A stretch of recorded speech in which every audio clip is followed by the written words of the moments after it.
চলে এলাম ডোকরার গ্রামে। এখানে ডোকরার শিল্পর অনেক সুন্দর সুন্দর জিনিসপত্র তৈরি হয়, চলুন দেখে নিই।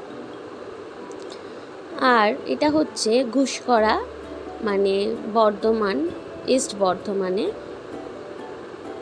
একটা গ্রাম, এবং এটি চাঁদনি জলডুঙ্গির কাছাকাছি। চাঁদনি জলডুঙ্গির ভিডিওটাও এরপরে আপনারা দেখতে পাবেন। আর দেখুন কি করে ডোকরা শিল্প হয় এখানে। গ্লাসের মতন হবে, ওটার মধ্যে পিতল গলিয়ে ঢালা হবে, ওইরকম পিতলের হয়ে যাবে। পিতলের মোম আর ধুনো দিয়ে, হ্যাঁ, প্রথমে মোম আর ধুনো দিয়ে ছাঁচটা করে নি। এই তো ডিজাইন তৈরি করছে। হ্যাঁ, এগুলো সরস্বতী হবে ছোট ছোট। আচ্ছা, এর মধ্যে পিতল চলে আসবে। ও